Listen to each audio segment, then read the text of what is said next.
আজকালকার দিনে প্রায় প্রত্যেকটা বাড়িতেই তাই না একটা কমন কিন্তু বেশ বড়সড় চ্যালেঞ্জ হলো বাচ্চাদের মোবাইল ফোনের প্রতি ঝোঁক। তো কি করে এর মধ্যে একটা ব্যালেন্স আনা যায়, চলুন আজ এটা নিয়েই কথা বলা যাক। এই প্রশ্নটা আমার মনে হয় আমাদের সবার মনের মধ্যেই ঘোরে, তাই না? মানে কিভাবে বাচ্চাদের এই মোবাইল ব্যবহারের অভ্যাসটাকে একটা হেলদি, একটা ভালো দিকে নিয়ে যাওয়া যায়। আচ্ছা, চলুন তো বিষয়টা একটু ভেঙে দেখা যাক। দেখুন, প্রথমেই একটা সত্যি কথা মেনে নিতে হবে।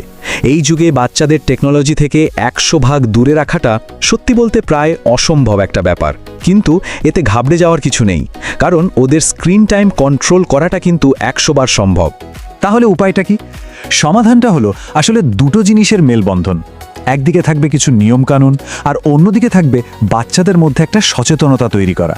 মানে এই দুটো জিনিসকে একসাথে নিয়ে চলতে হবে। আচ্ছা, নিয়ম আর সচেতনতা, এই দুটো জিনিসকে একসাথে কাজে লাগাবো কি করে?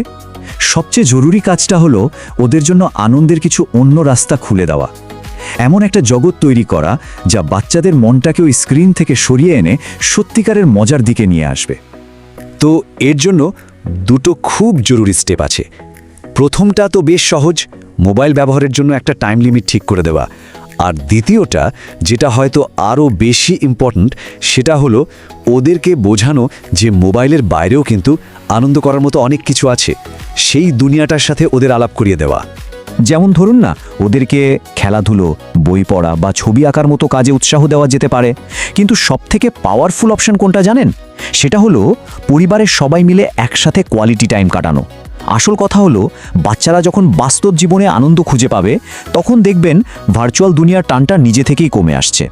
তবে হ্যাঁ, এই সব কিছু করার পেছনে কিন্তু বাবা মায়ের নিজেদের ভূমিকাটা মারাত্মক জরুরি। কারণটা খুব সোজা, বাচ্চারা যা দেখে সেটাই তো শেখে। ব্যাপারটা একদম সিম্পল। বড়রাই যদি সারাক্ষণ ফোন নিয়ে পড়ে থাকে, তাহলে বাচ্চাদের থেকে অন্য কিছু আশা করাটা কি ঠিক?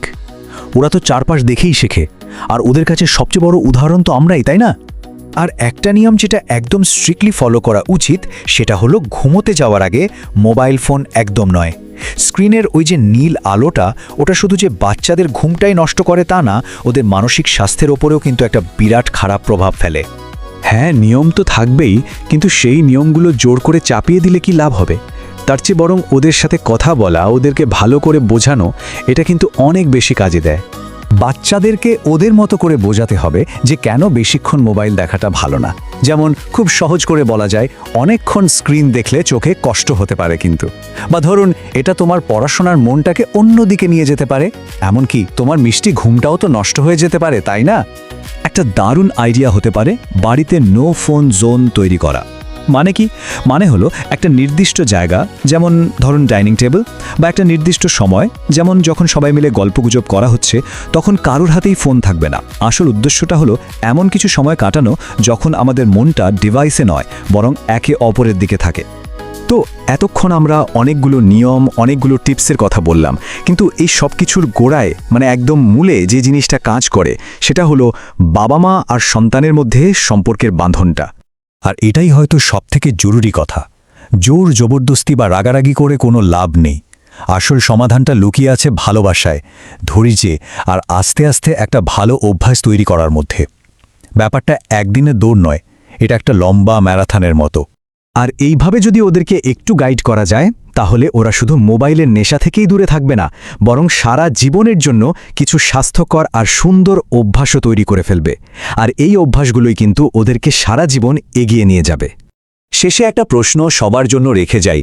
আজকে আমরা যে ছোট ছোট স্টেপগুলো নিচ্ছি, এগুলোই কিন্তু ঠিক করে দেবে যে ভবিষ্যতে আমাদের বাচ্চাদের সাথে টেকনোলজির সম্পর্কটা কেমন দাঁড়াবে।